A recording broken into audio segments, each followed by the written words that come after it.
हाँ बच्चों, आज हम लोग जो है फिर एक इंजीनियरिंग ड्राइंग सेकंड ड्राइंग देखेंगे। बहुत ही इम्पोर्टेंट चैप्टर है और सेकंड सेमेस्टर में इंजीनियरिंग ड्राइंग सेकंड हम लोग देखते हैं। तो इस समय हमारे पास दो बुक उपलब्ध है, एक CM वर्मा की जयप्रकाश नाथ पब्लिकेशन मेरठ की और एशियन पब्लिशर मुजफ्फरनगर की है, डॉक्टर विजय मित्तल, VK गोयल, इमरान खान और मनीष यादव। ये बुक हमारे पास है। तो इसमें से हम लोग जो CM वर्मा की बुक को देखते हैं, CM वर्मा की बुक से हम लोग देखते हैं। बाकी तो इसमें हम लोगों ने डिटेल्स असेंबली देख चुके हैं, ये डिटेल असेंबली देख चुके हैं और आज हम लोग देखेंगे दूसरा क्वेश्चन देखेंगे। बेलनाकार सतह पर ये है विषय सूची है जो जिसमें है डिटेल एंड असेंबली ड्राइंग। बेलनाकार सतह पर चूड़ियाँ यानी कि threads on cylindrical surface, nut and bolts, locking device in nuts, screw, stud and washer, की, cotter and knuckle joint, rivet and riveted जोड़ एवं वेल्डेड जॉइंट, कॉपलिंग और ऑटोकैड, ये विषय सूची हैं। तो इसमें हम लोग जो है डिटेल असेंबली तो देख चुके हैं, ये सब हैं, ये सब हम लोग का हो चुका है। और अब हम लोग जो है एक नए क्वेश्चंस के रूप में आगे बढ़ते हैं और वो क्वेश्चंस वो नया चैप्टर है। आज जो चैप्टर है बेलनाकार सतह पर चूड़ियाँ यानी कि थ्रेड्स ऑन सिलेंड्रिकल सरफेस, ये हम लोग देखेंगे। तो इससे पहले इसका इंट्रोडक्शन देखेंगे, डिफिनेशन देखेंगे, यूज देखेंगे और नॉमेनक्लेचर ऑफ स्क्रू थ्रेड्स, ये सब आज हम लोग जानेंगे। तो आइए हम लोग देखते हैं पहले।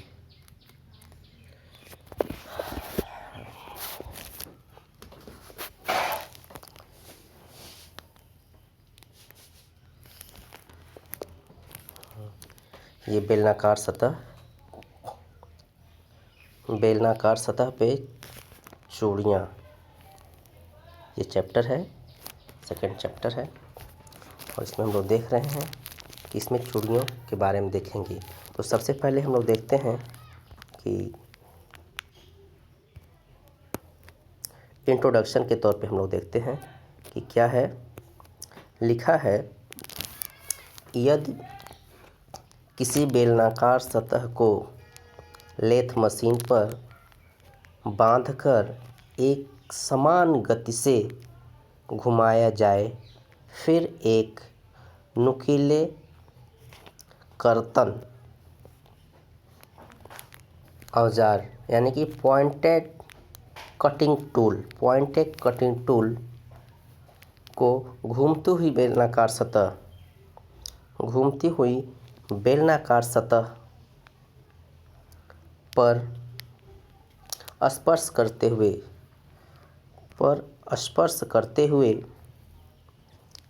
हम देखते हैं इस तरह से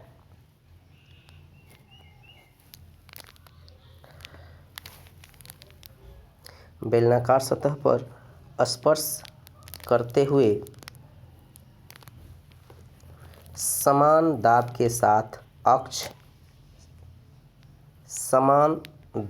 साथ अक्ष यानी कि एक्सिस समांतर समान गति दी जाए तो बेलनाकार सतह पर कर्तन द्वारा प्राप्त हुए हेलिकल खांचों यानी कि हेलिकल ग्रूव्स को चूड़ियाँ यानी कि थ्रेड कहते हैं। चूड़ीदार बेलनाकार छड़ यानी कि थ्रेडेड सिलेंड्रिकल रॉड को पेंच या स्क्रू कहते हैं। कहने का मतलब ये है कि यदि किसी बेलनाकार सतह को, यदि कोई हमारे पास रॉड है, छड़ है, वो बेलनाकार है, सिलेंडर रूप में है, उसे लेथ मशीन पर बांधकर एक समान गति से उसे एक समान गति से घुमाया जा रहा और फिर उस पर एक नुकीले कर्तन यानी कि औजार को घूमती हुई बेलनाकार सतह पर स्पर्श कराते हैं। यानी कि जो छड़ है, एक उस पर नुकीले औजार जो स्पर्श करे और समान दाब के साथ एक्सिस के समांतर गति दी जाए तो बेलनाकार सतह पर कर्तन द्वारा प्राप्त हेलिकल खांचे, तो उस पे जो हेलिकल खांचे बन रहे हैं या हेलिकल ग्रूव्स हो रहे हैं को चूड़ियाँ कहते हैं, थ्रेड कहते हैं। चूड़ीदार बेलनाकार छड़ को थ्रेडेड सिलेंडर रॉड को पेंच स्क्रू कहते हैं। ये तो हुआ, यानी कि संक्षिप्त में एक शब्द में सुनिए कि अगर हमारे पास एक बेलनाकार छड़ है, उसको लेथ मशीन पर बांध देते हैं और लेथ मशीन से पे एक नुकीला कर्तन, एक औजार लगा करके उसे उसके एक्सिस के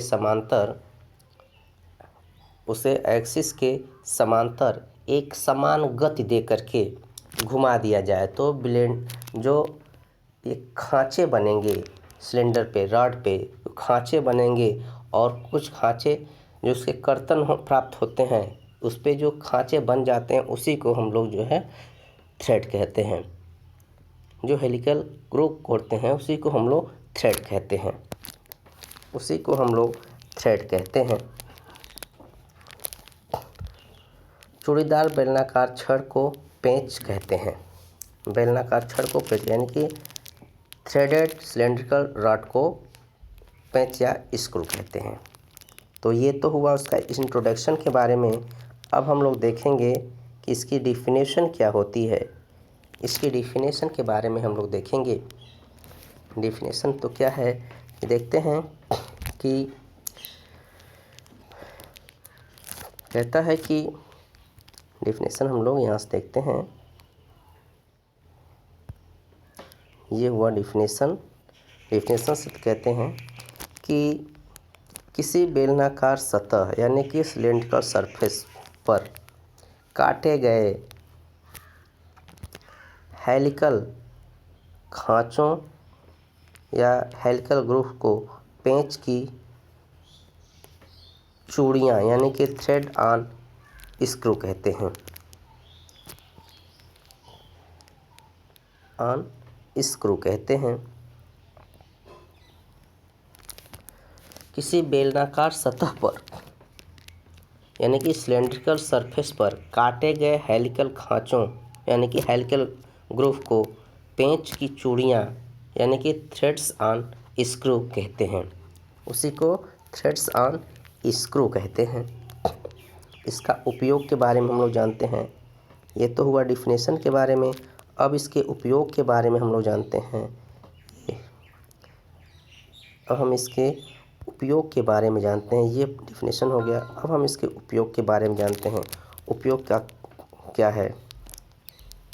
उपयोग के बारे में हम लोग जानते हैं क्या है कि यूज चूड़ियों यानी कि थ्रेड्स का प्रयोग काबलों यानी कि बोल्ट्स, ढिबरियों यानी कि नट्स, पेंच यानी कि स्क्रू, दुपेंचा यानी कि स्टड तथा पाइपों पर चूड़ी काटने के औजारों जैसे टैप ऑफ डाई और मशीनों को स्पेंडल तथा स्क्रू जैक आदि में किया जाता है। इन चूड़ियों का प्रयोग जो है हम लोग बहुतायत व्यवहारिक जीवन में भी उसे देखते हैं कि चूड़ियों का उपयोग जो है काबले यानी कि नट बोल्ट में किया जाता है, नट में किया जाता है, पेंच में किया जाता है, दो पेंचा यानी कि स्टड में किया जाता है तथा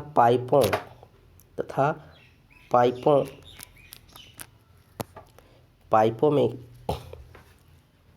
पर चूड़ी काटने के औजारों जैसे टेप पर डाई और मशीनों को स्पेंडल तथा स्क्रू जैक आदि में किया जाता है। ठीक, इन चूड़ियों का प्रयोग यहाँ किया जाता है। इससे भी जगहों पे किया जाता है। कुछ नोट्स में है कि पेंच अथवा चूड़ियों के द्वारा दो वस्तुओं को आसानी से अस्थायी रूप से यानी कि टेम्परेरी जोड़ा जा सकता है। पर बने खांचे ग्रूव्स को स्पाइरल कहते हैं। नोट है कि पेंच तथा चूड़ियों द्वारा दो वस्तुओं को आसानी से अस्थायी रूप से जोड़ा जा सकता है। ठीक, एक उपयोग इसे हो गया। दूसरा है कि बेलनाकार सतह पर चूड़ियों के लिए बने खांचे को हेलिकल तथा शंकु यानी कोन की वक्र सतह पर बने खांचे को स्पाइरल कहते हैं। इस तरह से ये हो गया, डिफिनेशन हो गया, उसका उपयोग हो गया। अब हम लोग जो है देखेंगे इसके मूल तत्व क्या हैं। जैसा कि हमारे फिगर में दिखाया गया है कि एक main part of screw thread दिखाया गया है, एक्सटर्नल थ्रेड यानी कि बोल्ट है, और एक हमारे पास जो है इंटरनल थ्रेड यानी कि नट है। नट के अंदर जो थ्रेड बना है, जो चूड़ी कसती होती है, उसको भी दिखाया गया है। और एक जो है बोल्ट यानी कि जो बोल्ट होता है बाहर होता है, उसके फिगर जो दिखाए गए हैं। तो उसमें क्या क्या होते हैं ये हम लोग देखते हैं। जो है स्क्रू चूड़ियों के मूल तत्व यानी कि नॉमेनक्लेचर ऑफ स्क्रू थ्रेड्स, इसके डिटेल्स निम्न प्रकार हैं। देखिए इसमें है, सबसे पहले हम बनाते कैसे हैं यह भी हम एक संक्षिप्त रूप से जान लेते हैं कि सबसे पहले हम जो है एक सेंटर लाइन ले जाते हैं। सेंटर लाइन ले जाने के बाद से एक माइनर डाया, फिर मेजर डाया, फिर एक पिच डाया भी बीच में ले जाते हैं, और वी थ्रेड आकार का थ्रेड सब बनाते हैं, ऊपर नीचे से बना लेते हैं। और फिर उसमें हम जो है उसके बना लेने के बाद से तब हम उसमें दिखाते हैं कि रूट, इसके इस पार्ट को रूट कहते हैं। बना लेने के बाद से इसके अंदर वाले पार्ट को रूट कहते हैं। इन दो के बीच का जो इसका एंगल होता है उसको थ्रेड एंगल कहते हैं। वी आकार में हम जो है 60 डिग्री पे 60 डिग्री पे बना लेते हैं इसको थ्रेड एंगल। चूँकि इसमें थ्रेड को नहीं अभी दिखाया गया है कि कौन से थ्रेड का है, तो इसमें इसके नाम को ही जानना है, तो इसलिए हम इसमें इसको थ्रेड एंगल इसको दिखाते हैं। इसके बाद से रूट, इसके निचले पार्ट को रूट को दिखाते हैं, यानी कि जहाँ गड्ढा वाला पार्ट है इसको रूट दिखाते हैं। और क्रिस्ट इसके ऊपर वाले पार्ट को, जो थ्रेड का ऊपर नुकीला वाला पार्ट वाला होता है उधर हम दिखाते हैं, उसको क्रिस्ट कहते हैं, क्रिस्ट दिखाते हैं। फिर नीचे हम जो है एक से दूसरे के बीच को जो है दिखाते हैं, वो हमारा पिच होता है। ये हमारा नीचे हम दिखाते हैं, ये हमारा पिच होता है। हाँ, एक से दूसरे के बीच जो होता है वो हमारा पिच होता है, PITCH पिच होता है। डेप्थ ऑफ थ्रेड यानी कि ऊपर से लेकर के अंदर तक का जो डेप्थ होता है वो डेप्थ ऑफ थ्रेड ये दिखाया गया है। डेप्थ ऑफ थ्रेड यहाँ से यहाँ तक का जो डेप्थ ऑफ थ्रेड दिखाया गया है। और डेप्थ ऑफ थ्रेड दिखाया गया है, और इसको हम जो है एक स्लोप जो ये साइड से स्लोप गए हुए हैं, साइड से ये और ये इस तरह के जो होते हैं जो स्लोप गए हुए हैं, इसको स्लोप कहते हैं। ढलान जैसा होता है ये स्लोप कहते हैं। इसका एक डाया जो बाहर का, इसका एक नॉमिनल डाया कहते हैं या फिर मेजर डाया कहेंगे। इसके निचले वाले पार्ट से जो है नीचे पिच आया हुआ है उसे हम लोग माइनर डाया कहते हैं। और जो थ्रेड के बीच से एक काल्पनिक लाइन जाती है उसको पिच डाया भी मानते हैं, उसे हम लोग जो है इसे हम लोग पिच डाया मानते हैं। एक बड़ा वाला जो जाता है उसे हमने नॉमिनल या मेजर डाया कहते हैं। और नीचे से यहाँ तक जो जाता है हम दिखाते हैं, इसमें पीछे दिखाया गया है बैक साइड में, तो यह नीचे से ये इसको माइनर डाया होता है, ये इसका माइनर डाया होता है। नीचे वाला ये इसका माइनर डाया होता है जो यहाँ पे दिखाया गया है। ये बातें हो गई। ये बातें हो गई बोल्ट के बारे में। ये हैं, ये पूरी बातें जो हैं बोल्ट के बारे में हैं। बोल्ट में दिखाया गया है, एक्सटर्नल थ्रेड के बोल्ट में दिखाया गया है। ये हमारा बोल्ट का हो गया है। बोल्ट के बाद से ये सारी चीज़ें हम नट में भी दिखाते हैं। ये सारी चीज़ें हम नट में भी दिखाते हैं। तो नट में भी हम जो है इसको दिखाते हैं। चूँकि नट में भी ये थ्रेड बन जाते हैं, बनाने के बाद से जो है इसे हम ऊपर से और घेर करके एक हैचिंग दिखा देते हैं, ताकि ये थ्रेड जो है ऐसा मालूम हो, प्रतीत हो कि यह जो है एक नट के अंदर बना हुआ है, अंदर का है। ये इंटरनल थ्रेड है।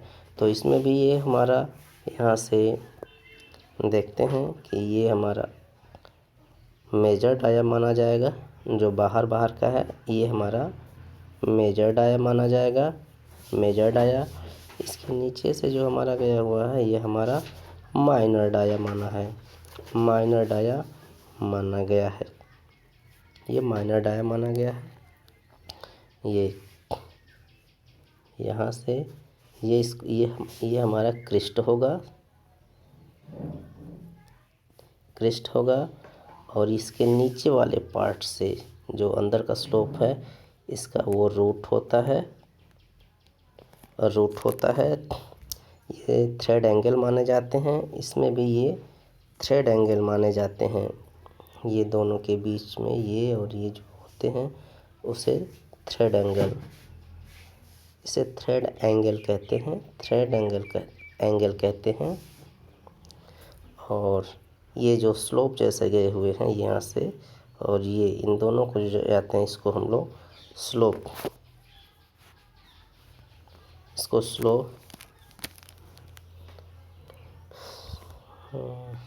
इसको स्लोप मानते हैं। ये और ये जो दोनों माने गए हैं इसको स्लोप मानते हैं। और इस तरह से ये रूट और एक से दूसरे के बीच का जो डिस्टेंस होता है, यहाँ से यहाँ, इसको पिच पी मानते हैं। और बाहर से जो है इन दोनों के बीच में एक डाया और आ जाती है। इन दोनों के बीच में ये काल्पनिक डाया आती है, एक काल्पनिक डाया आती है, जिसको हम लोग पिच डाया कहते हैं। क्या कहते हैं उसको हम लोग कहते हैं पिच डाया कहते हैं। PITCH पिच डाया, उसे हम लोग पिच डाया मानते हैं। तो वो जो पिच डाया हो जाती है, ये सब बनने के बाद से हम लोग इसे एक अंदर से इसे पिच डाया हो जाने के बाद से हम इन दोनों को नाम, root, angle, crest, thread, depth, जो इसकी गहराई होती है वो डेप्थ दिखा देते हैं, पिच दिखाते हैं। एंगल थ्रेड यानी कि थ्रेड एंगल जो होता है, थ्रेड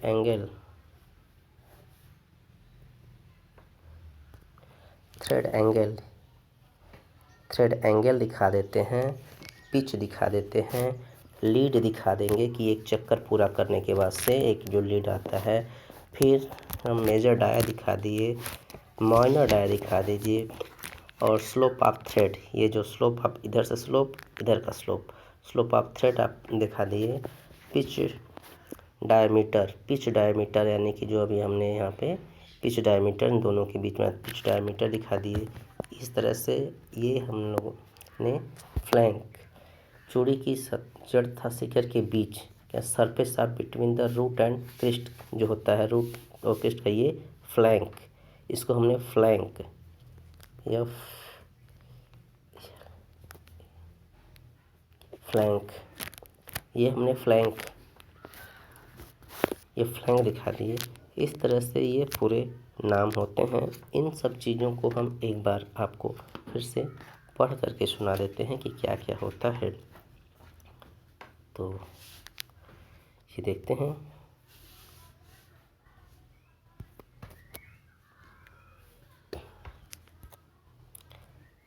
को देखते हैं। हाँ, इन सब जो देखने, ये तो फिगर की थी। फिगर के साथ साथ अब हम इसे एक एक चीज़ को और क्लियर करते हुए चलेंगे कि ये जो फिगर में दिखाया गया है, जो नाम दिए गए हैं, उन नामों को पढ़ते हैं और आपको दिखाते हैं। तो सबसे पहले हम पढ़ेंगे ये चूड़ी की जड़, यानी कि रूट ऑफ थ्रेड पढ़ेंगे। चूड़ी की जड़ को हम लोग पढ़ेंगे। क्या है, लिखा है कि चूड़ी की जड़, रूट ऑफ थ्रेड, चूड़ी के खांचे, ग्रोव्स की सबसे निचली सतह यानी कि इनर मोस्ट ऑफ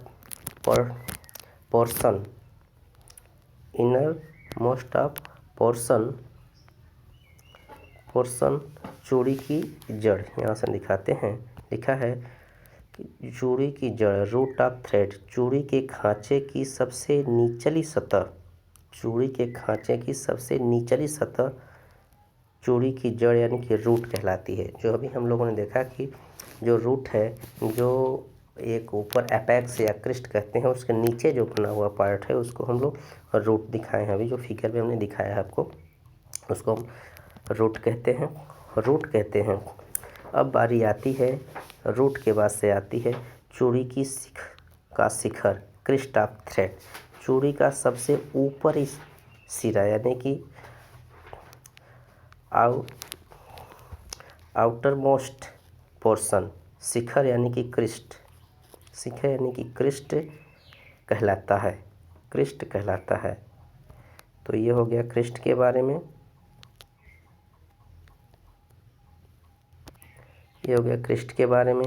अब हम लोग देखते हैं फ्लैंक जो है। फ्लैंक क्या है कि चूड़ी की जड़ तथा शिखर के बीच की surface between root and crest कहलाती है। यानी कि चूड़ी की जड़ तथा शिखर यानी कि रूट और क्रिस्ट के बीच का जो है, जो स्लोप जैसा आया हुआ है, उसको हम लोग कहते हैं फ्लैंक कहते हैं।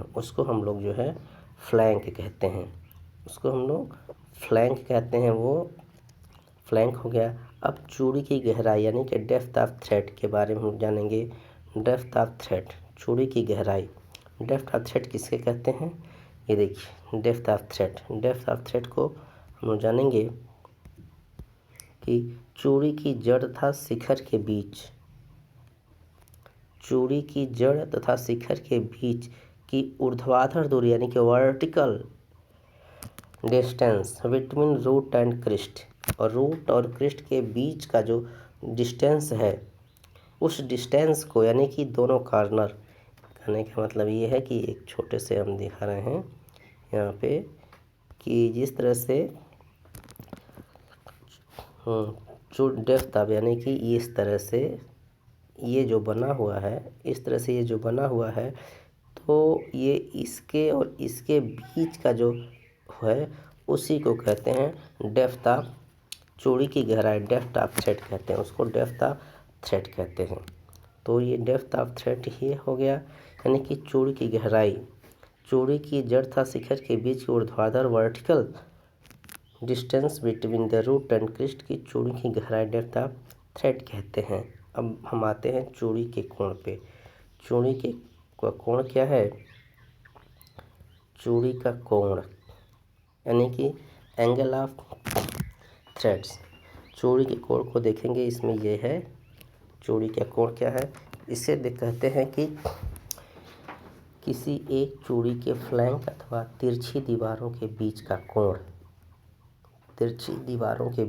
कोण, एंगल बिटवीन द फ्लैंक और sloping side of A thread को चूड़ी का कोण या एंगल ऑफ थ्रेड कहते हैं। या मैं दिखाता हूँ, थोड़ा सा बड़ा करके दिखाता हूँ। चूड़ी का कोण, किसी एक चूड़ी के फ्लैंक अथवा तिरछी दीवारों के बीच का कोण, angle between the flank of sloping side को थ्रेड की चूड़ी का कोण एंगल ऑफ थ्रेड कहते हैं। पिच की बात आती है angle of thread. Angle of thread का मतलब ये है कि एंगल ऑफ थ्रेड का मतलब ये है कि इस तरह का जो हमारा जो चूड़ी आया हुआ है, तो ये जो डिस्टेंस हो रहा है इसी को कहते हैं एंगल ऑफ थ्रेड, चूड़ी का कोण, इसी को कहते हैं angle of thread, angle of thread कहते हैं, angle of thread, THREAD, thread यानी चूड़ी कहते हैं। तो ये पार्ट जो होता है इसी को एंगल ऑफ थ्रेड कहते हैं। ठीक है, अब इसमें अलग अलग चूड़ियों के अलग अलग जो है एंगल दिखाए गए हैं, तो इस तरह से इसी को हम लोग जो है एंगल ऑफ थ्रेड कहते हैं। अब बारी आती है एंगल ऑफ थ्रेड के बाद से पिच। पिच पिच का हो गया, वो यहाँ पे मैं दिखा रहा हूँ, ये है पिच। पिच के बारे में ये साथ में लगी हुई दो चूड़ियों, साथ में लगी हुई दो चूड़ियों, साथ में लगी हुई दो चूड़ियों यानी कि एडजेसेंट थ्रेड को शिखर कृष्ण तथा रूट के बीच की अक्ष के समांतर दूरी, डिस्टेंस ऑफ टेकन जब parallel to axis of screw between crest और बिटवीन रूट को चूड़ी का पिच कहते हैं। पिच कहते हैं, पिच जो है चूड़ी का पिच कहते हैं। पिच बराबर 1/n, जहाँ n इकाई लंबाई की चूड़ियों की संख्या है, इकाई चूड़ियों की संख्या है, चूड़ियों की संख्या है पिच। पिच को हम दिखाते हैं कि कहाँ से है, ऐसा दिखा रहे हैं। पिच जो है जब हम थ्रेड को दिखाते हैं, इस तरह के थ्रेड दिखाते हैं, तो यहाँ से यहाँ तक के जो बीच की दूरी होती है वो पिच होती है, अंतराल पिच, इसी को पिच कहते हैं, इसी को पिच कहते हैं। तो ये हमारा हो गया, पिच हो गया। तो पिच के बाद से हम आते हैं आगे लीड के बारे में आते हैं। तो लीड को हम लोग जानते हैं, लीड क्या है कि ढिबरी यानी कि नट या काबला को पूरा एक चक्कर घुमाने से चली गई अक्षीय दूरी यानी कि axial distance moved by the nut for bolt in one complete revolutions को चूड़ी की अग्रता यानी कि लीड कहते हैं। चूड़ी की अग्रता की लीड कहते हैं। लीड बराबर पिच गुणे नंबर ऑफ स्टार्ट्स, ये फार्मूला होता है। लीड बराबर पिच गुणे नंबर ऑफ स्टार्ट्स, ये फार्मूला है। यानी कि L बराबर P गुणे N, P गुणे N, ये है।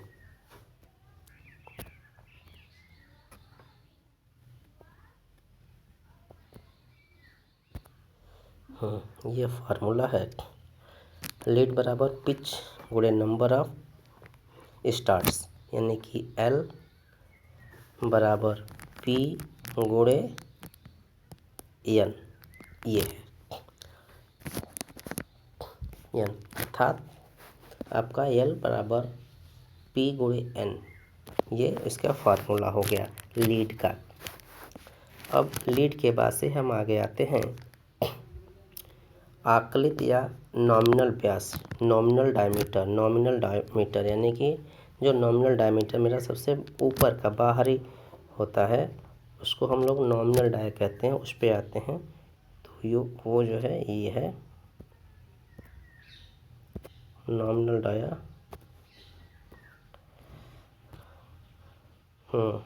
नॉमिनल डाया जिस व्यास, नॉमिनल डाया यानी कि जिस व्यास के बेलनाकार सतह पर चूड़ी काटी जाती है, यानी कि जिस व्यास की बेलनाकार सतह पर चूड़ी काटी जाती है उस व्यास को नॉमिनल व्यास यानी कि नॉमिनल व्यास कहते हैं, यानी कि नॉमिनल डायमीटर कहते हैं। नॉमिनल डायामीटर कहते हैं, नॉमिनल डायामीटर कहते हैं। यानी कि जिस बेलनाकार सतह पर, जिस बेलनाकार पार्ट पर ये चूड़ी काटी जाती है उसी को नॉमिनल डायामीटर या मेजर डायामीटर या आकलित व्यास, ये सब नाम उसको दिए गए हैं। तो वह होता है नॉमिनल डास या नॉमिनल डायामीटर।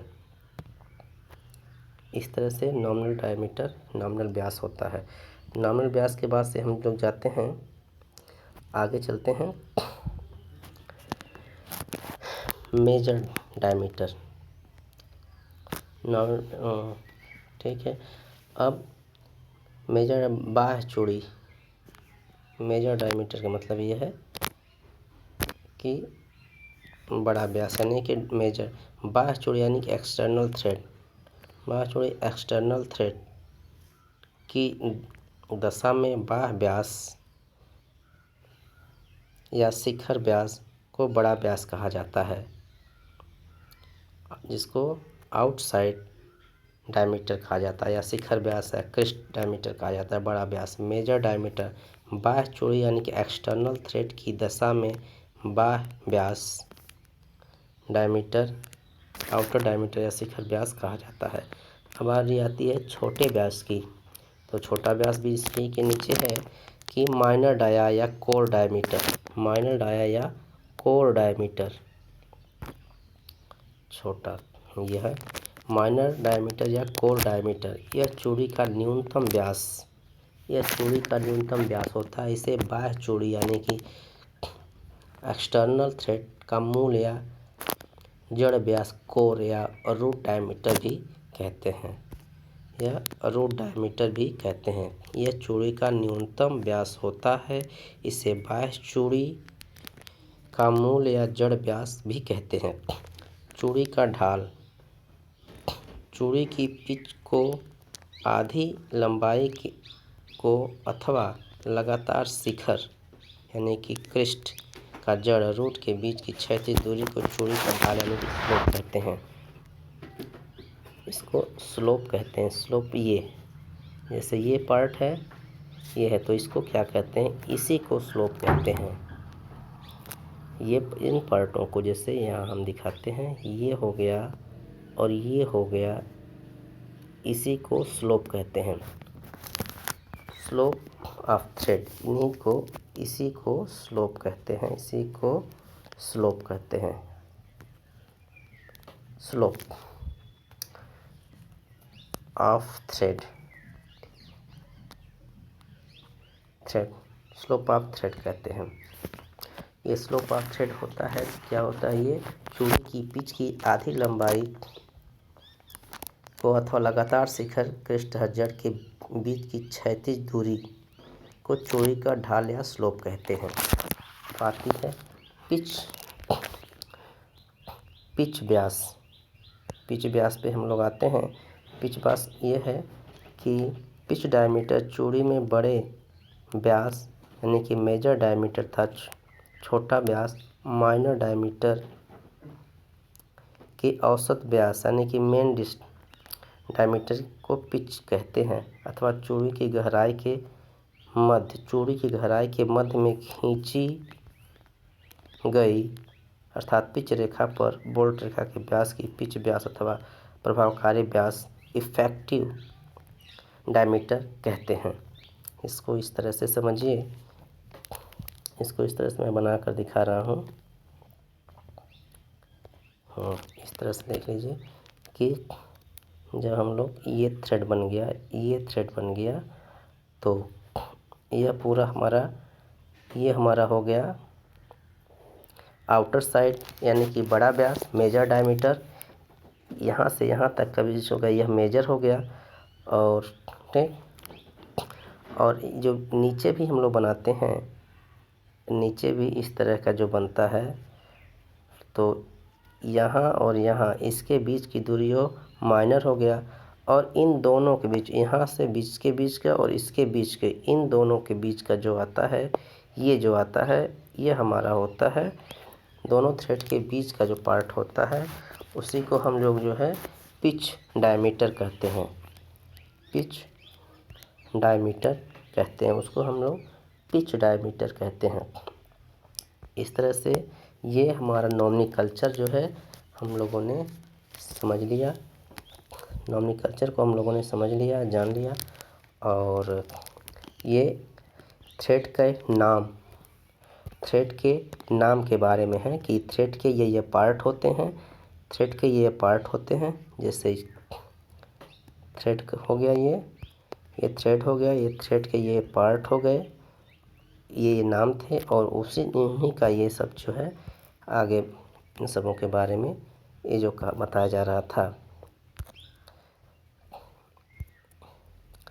ये उसी के बारे में, जो नाम के बारे में थे, ये पूरी जानकारी इसमें उसके बारे में बताया गया है कि जो उस थ्रेड के विभिन्न पार्टों के नाम हैं, उन्हीं नामों को इसमें दर्शाया गया है। अच्छा, तो बच्चों आज के लिए बस इतना।